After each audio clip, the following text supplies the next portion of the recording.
तो भाई लोग कैसे हो। आज मैं फिर आप लोग के लिए तिरंगा की स्टोरी लेके आया हूँ। देशद्रोही यह निशाना का पार्ट 2 है। चलिए कहानी स्टार्ट करते हैं। जीवन एक महाभारत है जिसमें कभी कभी इंसान अर्जुन की तरह उस स्थिति में फंस जाता है जब वह लाख चाहकर भी दुश्मनों को कुछ नहीं बिगाड़ सकता, क्योंकि दुश्मन के रूप में उसके सामने उसके अपने खड़े होते हैं। आज ऐसी स्थिति में फंसा हुआ था तिरंगा, क्योंकि आज उसके सामने एक अपना ही बनकर खड़ा हुआ था देशद्रोही। हाईवे पर गिरने वाले पुल से जुड़ी मेरी जांच बताती है कि उसके वास्तविक जिम्मेदार हैं वे शर्मा अंकल, जिन्हें मैं अपना पिता मानता हूँ। क्या मैं उन्हें अपने हाथों से जेल की सलाखों के पीछे पहुँचा पाऊँगा? नहीं नहीं, मैं ऐसा नहीं कर सकता। मैं अर्जुन की तरह अपनों का हत्यारा नहीं बन सकता। यह हम पढ़ चुके थे पिछला भाग निशाना में। तभी तिरंगा के मस्तिष्क से हथौड़े की तरह टकराई अपनी ही आवाज़, जिए सदा इसी के लिए, यही हमारा अभिमान रहे, जान तन में रहे ना रहे पर तिरंगे का सम्मान रहे। उफ, सदा तिरंगे को ऊंचा रखने की सौगंध खाने वाला मैं आज तिरंगे के सम्मान को धूल में मिटाने जा रहा था। अब ऐसा नहीं होगा। अब बिना कोई पल गंवाए एक देशद्रोही को उसके किए की सज़ा देने पहुंचूंगा मैं। शर्मा अंकल के ऑफिस। रुक जाओ, तुम इस समय ठेकेदार साहब से नहीं मिल सकते। वापस लौट जाओ वरना आह, अगर रुक जाएगा जो तिरंगा जुल्म के तूफान से तो नाम नहीं मिट जाएगा उसका इस जहां से। ठहरो तिरंगा, क्यों कर रहे हो तुम ये मारपीट? ये सभी देशद्रोही ठेकेदार को बचाना चाहते हैं। तुम्हारी तरह मैं भी इस गलतफहमी का शिकार था, लेकिन अब सारी बात साफ हो गई है। आओ। इंस्पेक्टर कालीराम के साथ अंदर पहुंचा। तिरंगा स्तब्ध रह गया। तुम्हारी नज़र में मुझे अपराधी और देशद्रोही साबित करने की सारी साजिश इन दोनों ने रची है। सलमान खान को तुम जानते हो और दूसरा है रंजन आर्य। यह जांच कमेटी का वह सदस्य है जिसने पुराने किले में तुम्हें बुलाकर तुम्हें खान का पता बताया था, और उन्होंने ऐसा क्यों किया यह बात ये खुद बताएगा। खान ने रिपोर्ट पेश करने के बाद मुझे 2 लाख रुपए देने का वादा किया था, लेकिन बाद में वह अपने वादे से मुकर गया तो मैंने उसकी करतूत तुम्हें बताने का फैसला कर लिया।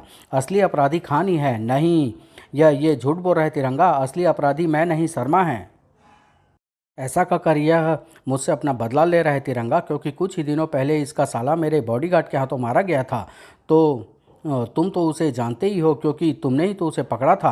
हाँ, लेकिन उसने तुम पर हमला क्यों किया था? हाईवे के पुल वाले प्रोजेक्ट पर वह बेईमान आदमी मेरा असिस्टेंट था। उसने बिल्डिंग मटेरियल में घोटाला करने की कोशिश की, जिसका मुझे समय रहते पता चल गया। इंस्पेक्टर कालीराम ने ही उसे गिरफ्तार किया था। शर्मा जी ठीक कह रहे हैं।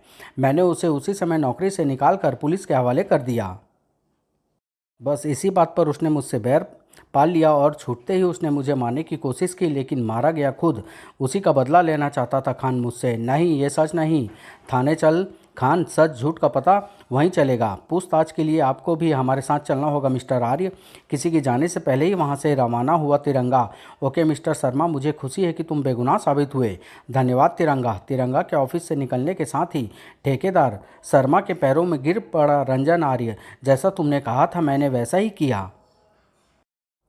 अब मेरी बीवी बच्चों को छोड़ने की मेहरबानी करो। अभी नहीं, क्योंकि अभी ऐसी ही किसी बात का इंतज़ार मैं हमारे ऑफिस के सामने वाली इमारत पर मौजूद होगा तिरंगा। तू बहुत कमीना है शर्मा, सही कहा, लेकिन तू वो कुत्ता है जो हड्डी डालने वाले को भी काट खाता है। ले जाओ इस कुत्ते को यहाँ से। इंस्पेक्टर चल बे। खान और रंजन आर्य को लेकर तुरंत ही वहाँ से रवाना हुआ इंस्पेक्टर कालीराम। इसी के साथ एक वैसी ठहाका लगा उठा शर्मा। हा हा हा, अपने खिलाफ कोई भी सबूत न छोड़ना मेरी आदत है। किसी भी तरह उन्हें मिटा डालता हूं मैं, जैसे यहाँ मिटेगा रंजन आर्य का परिवार जहरीली गैस की वजह से, और उधर मिटेंगे इंस्पेक्टर कालीराम, सलमान खान और खुद रंजन आर्य एक भीषण सड़क दुर्घटना से। खत्म। इसी के साथ मेरे खिलाफ हर सबूत खत्म। हा हा हा, शर्मा की शैतान को भी मात कर देने वाली कारगुजारियों से बेखबर तिरंगा। काफ़ी देर निगरानी करने के बाद भी मुझे शर्मा अंकल के ऑफिस में कुछ भी संदिग्ध नहीं दिखा है। अब मुझे अपने दिमाग से शक के कीड़े को झटक कर यह मान ही लेना चाहिए कि शर्मा अंकल बेगुनाह हैं। लेकिन सिर्फ यही सोचकर निश्चिंत नहीं बैठ जाना है मुझे। अभी इस तस्वीर का दूसरा पहलू भी देखना है, और वह दूसरा पहलू है कि आखिर पुल टूटने के बाद इतने सारे लोगों के नाम सामने आए। आखिर क्यों शर्मा अंकल को बार बार फंसाने की कोशिश की गई? आखिर क्यों मैं हर बार इस मामले की तह तक पहुंचते पहुंचते भी वहां तक नहीं पहुंच पाया? मैं इस मामले की अपनी फाइल को लोहे के हथौड़े से ठोक बजा कर ही बंद करूंगा। पूरी छानबीन करूंगा मैं, लेकिन अब शुरुआत कहाँ से होगी? जल्द ही तिरंगा ने सोच लिया आगे बढ़ने का रास्ता। पुरानी कहावत है कि यदि घास फूस के ढेर में कोई चिंगारी छिपी होती तो उस ढेर को उलटने से वह आंख बनकर सामने आ जाती है। चिंगारी ढूंढने के लिए मुझे घास फूस के ढेर को उलटना ही होगा। पुल बम के धमाके से उड़ाया गया है, इसका कोई सबूत यहाँ नहीं मिलता, क्योंकि होता तो मलबा दूर दूर तक उछलता। इंजीनियर चक्रम राठौर, जिसके बारे में मुझे अल कमान ने बताया था, वह पिछले कई दिनों से घर से गायब है। अब तो मुझे ठेकेदार अन्ना स्वामी की मृत्यु भी संदेहास्पद लग रही है। जांच कमेटी के सदस्य रंजन आर्य का पूरा परिवार एकाएक कहाँ चला गया? इंस्पेक्टर कालीराम, सलमान खान और रंजन आर्य एक एक्सीडेंट में मारे गए। रहस्य के घास फूस के ढेर में तिरंगा जिस चिंगारी को खोज रहा था वह आंख बन चुकी थी, जिसकी आंच ठेकेदार शर्मा तक जा पहुंची थी। मैंने तुम्हें खास हिदायत दी थी कि मुझे घर पर फ़ोन कभी मत करना, फिर भी तिरंगा की वजह से आपको फ़ोन करना ज़रूरी हो गया था बॉस। वह हमारे लिए सिरदर्द बनता आ जा रहा है।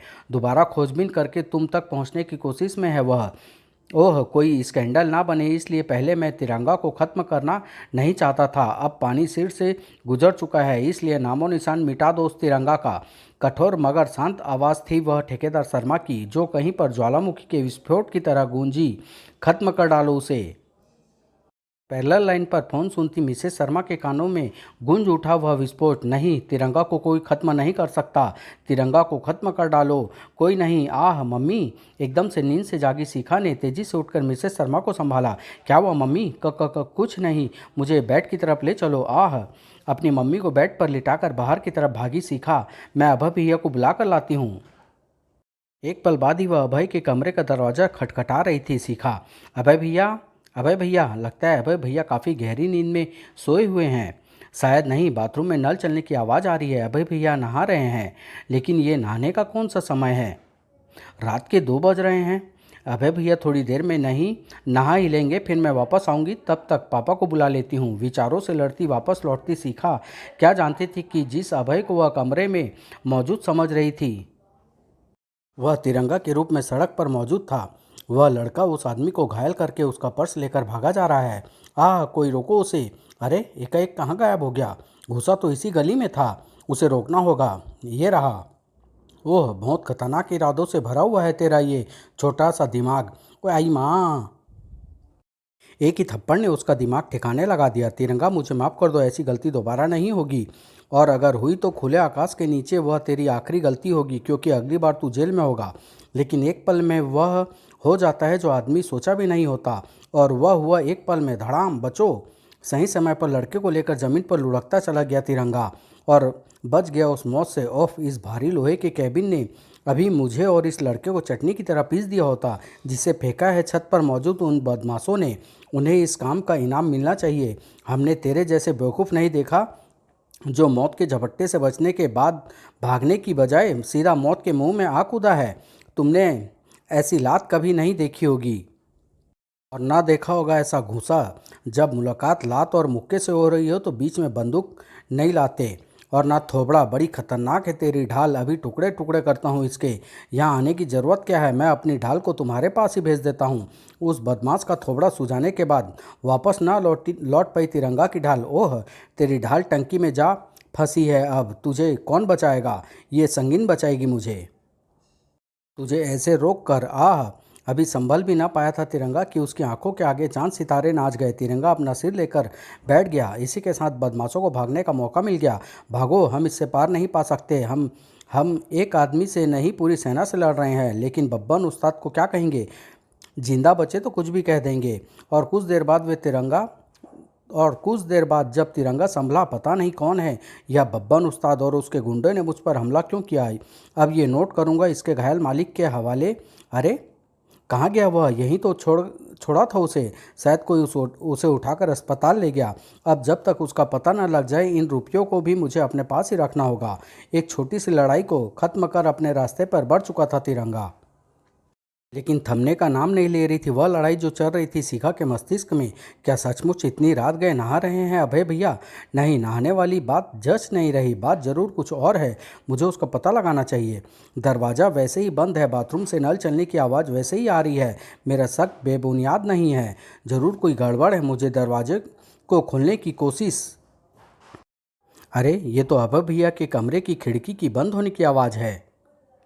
अब नल का चलना भी बंद हो गया। पदचापों की आवाज़ बता रही कि अभय भैया ने खुद बाथरूम में जाकर नल बंद किया है और अब वे शायद अपने कपड़े उतारते हुए अपने बेड की तरफ बढ़ रहे हैं। इसका मतलब साफ है, अभय भैया अभी अभी खिड़की के रास्ते से बाहर से आए हैं। बाथरूम का नल उन्होंने इसलिए चला रखा था ताकि उसे सुनकर यही लगे कि वे नहा रहे हैं। अपने कमरे से इस तरह निकल कर जाने वाले अभय भैया रात के अंधेरे का फायदा उठाकर निस्संदेह कोई ऐसा काम करते हैं जो दिन के उजाले में अपराध की श्रेणी में आता है। उफ, क्या समझी थी मैं और क्या निकले। और पढ़ने लगी नफ़रत की नींव। रात को आंटी की तबीयत खराब हो गई और तूने मुझे बताया भी नहीं। बताने से क्या फ़ायदा था, तुम कौन सा डॉक्टर हो। इस शक के हथौड़े के एक ही वार से चूर चूर होकर गिर गई थी विश्वास की मजबूत दीवार। आज तो हमारी बिल्ली काटने के लिए दौड़ रही है। क्या बात है भाई। रात को सो नहीं पाई इसलिए मूड खराब है। जवाब में कुछ ना बोली शिखा ने चाय का कप टेबल पर रखा और तेजी से बाहर निकलती चली गई। रात को नींद ने नहीं, तुम्हारी हरकतों ने असर डाला है मुझ पर, और यह उस समय और बिगड़ेगा जब मैं तुम्हारी असलियत जान जाऊंगी। और ऐसा होगा आज ही रात, कल की तरह आज भी बाथरूम का नल चल रहा है। अभय भैया रोज वाला ड्रामा सेट करके यहाँ से जा चुके हैं।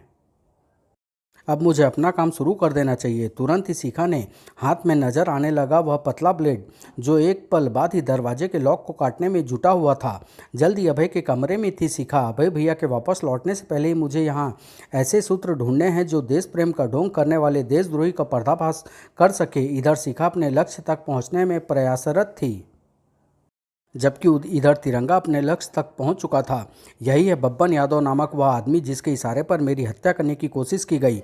असली अपराधी तक यही मुझे पहुंचाएगा। मानो बिफरा सांड बन गया बब्बन यादव। इस जुआ घर में अपनी ज़िंदगी को दांव पर लगाने आ पहुंचा है तू।